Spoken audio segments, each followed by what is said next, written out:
On the surface, he is the epitome of a polite, composed servant, but beneath that refined exterior lies a combat powerhouse, a warrior whose raw physical ability and martial prowess far surpass almost any human in the New World.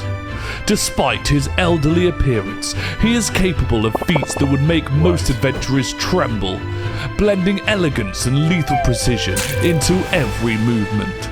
It is none other than the guardian of the Pleiades maids, Sebas. So let's see how he ranks in today's investigation. To start, we must first analyze his combat feats and physical power to determine his strength in survival situations. Sebas is a pure close combat specialist, usually coming into battle unarmed, which fits with his butler role along the Pleiades. But make no mistake, he's easily capable of defeating even the strongest humans in the New World. We see this clearly when he briefly teams up with Brain and Climb.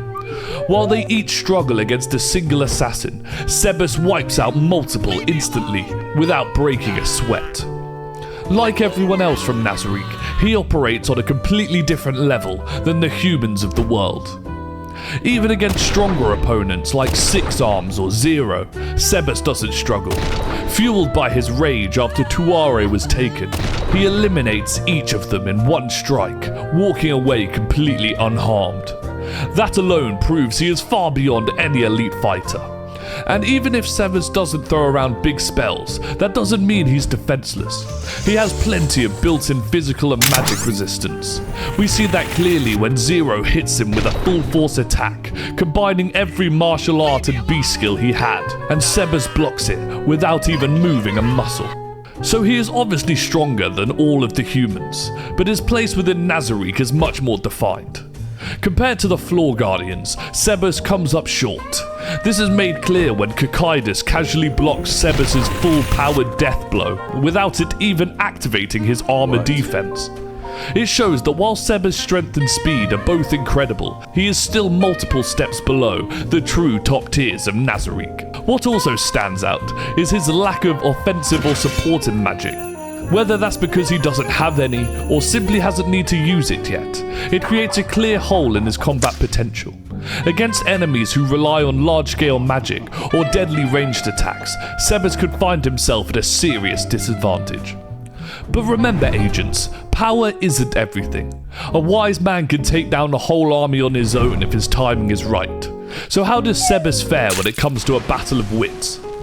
It's clear to see that Sebas is the most composed character in all of Nazarick. He's a proud man, not quick to aggression, and never acts out when insulted. Instead, he uses only the force necessary to end a fight.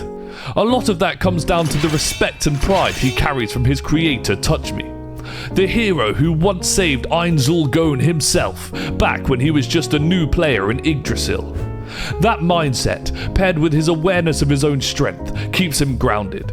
He doesn't get provoked by enemies who are obviously weaker than him, and at the same time, he doesn't look down on humans like most other Guardians. His role is closer to a stoic protector rather than a frontline soldier. But that same mindset can sometimes backfire. After disobeying orders and involving himself in stopping a slave trade to save the girl named Tuare, his loyalty to Nazarick came into question. Sebas made it clear where his alliance stood though. He would have killed Tuare on the spot if Kakaidas hadn't stepped in to block the blow. That shows just how absolute his loyalty is to the undead king. This makes it very hard for enemies to get any sort of mental advantage against him. His stoic, disciplined mindset means you're not going to catch him off guard or provoke him into mistakes. Unless you could somehow turn the other Floor Guardians against him and convince them he betrayed Nazarick, the only real way to beat Sebas is to overpower him. Even then, it's not that simple.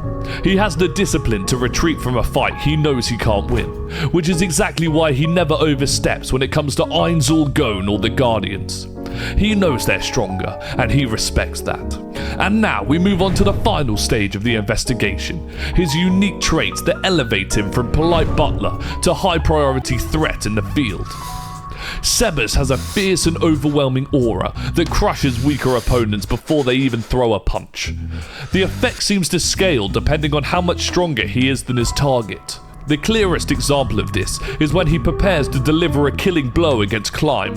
The sheer force of the build-up dropped Climb to his knees, completely paralysing him. The aura even reached Brain's second hand, freezing him in place as well. Yet Sebas faced stronger foes, like Zero or Six Arms, and they were able to stand their ground, but only barely. The fear was obvious. Another unique edge Sebas carries is in his appearance. Despite being a monster and one of the strongest beings in Nazarick, his older, gentlemanly looks work as a natural disguise. By controlling and limiting his aura, he can blend in easily, passing as nothing more than a dignified butler. Against assassins or enemies who don't know his true strength, this camouflage can be just as dangerous as his fists, because by the time they realize who they're fighting, it's already too late. And with that, our investigation has concluded. So where will we put him in the threat level system? Sebas stands as a near-perfect blend of stoic discipline, overwhelming physical prowess, and tactical awareness. His aura alone can immobilize weaker foes before a fight even begins, and his mastery of close-quarters combat ensures that most human-level opponents never get a chance to react. However, Sebas does have clear limitations.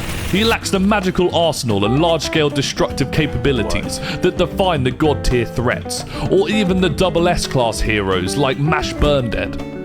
Against enemies who combine strategy, overwhelming force, or high-tier magic, Sebas' strength alone may not be enough to secure the victory. Careful planning and teamwork could give an enemy the edge against him. So with all that said, we have to put Sebas into the threat level hero as an S-class combatant. Let us know if you agree with our ranking, and subscribe so you don't miss our next target. Thank you for watching.